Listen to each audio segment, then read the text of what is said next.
आपने सीने में जलन की बात की, तो ये कहा भी जाता है कि ये कई बार गंभीर परेशानियां आपके सामने लाके खड़ा कर सकती है। ये कितना सीरियस हो सकता है किसी पेशेंट के लिए, गैस इस तरह से एसिडिटी होना जो सीने में जलन दे? सीने में जलन होने का जो स्टमक से रिलेटेड जो इसका रीज़न है वो है गैस्ट्रो ईसोफेजियल रिफ्लक्स डिजीज़, जिसको हम शॉर्ट फॉर्म में GERD बोलते हैं। तो बेसिकली क्या है कि जो हम खाना खाते हैं वो ईसोफेगस यानी कि इधर एक खाने की एक पाइप होती है जिसके थ्रू होता हुआ स्टमक के अंदर जाता है। जहाँ पे ये ईसोफेगस और स्टमक ज्वाइन होते हैं वहाँ पे एक वॉल्व जैसा होता है। इस वॉल्व का फंक्शन ये है कि जो स्टमक के अंदर का मटेरियल है, जो भी एसिड है, जो भी खाना है, उसको वो वापस ना आने दे। ओके, वो बंद कर देता है। वो एक वॉल्व, वन वे वॉल्व की तरह एक्ट करता है, जिसमें ऊपर से नीचे तो सारा कुछ जा सकता है बट नीचे से ऊपर नहीं आए, ये उसका फंक्शन है।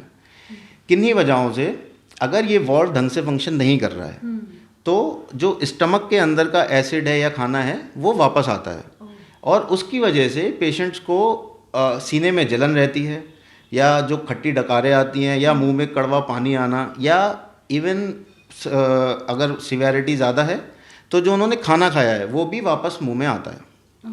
तो ये एक गंभीर प्रॉब्लम इस वजह से है बिकॉज ये जो पेट का जो स्टमक का जो एसिड है वो जो ऊपर आ रहा है, इसकी वजह से जो ईसोफेगस है आपका, जो खाने की नलकी है, उसके अंदर कैंसर होने के चांसेस हैं।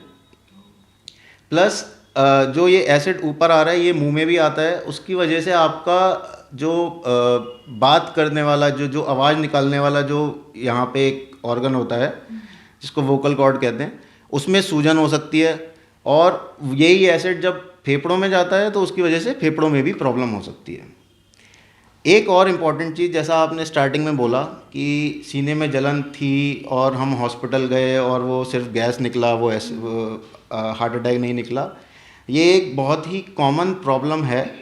और मैं ये सब लोगों को बताना चाहूँगा, चाहे आपकी कोई भी एज हो, आपको कोई और बीमारी हो ना हो, अगर आपको सीने में जलन है उसको आप सिर्फ गैस की प्रॉब्लम ना समझें, बिकॉज अगर ये हार्ट अटैक है तो वो सीधे सीधे जानलेवा है। तो कभी भी अगर आपको लगता है कि सीने में जलन हो रही है और ये गैस की प्रॉब्लम है, दवा खा लेते हैं ठीक हो जाएगा, तो ऐसा कभी नहीं करिए। एटलीस्ट एक बार हॉस्पिटल विजिट करिए, जो भी रिक्वायर्ड फर्स्ट इन्वेस्टिगेशन हैं वो करिए।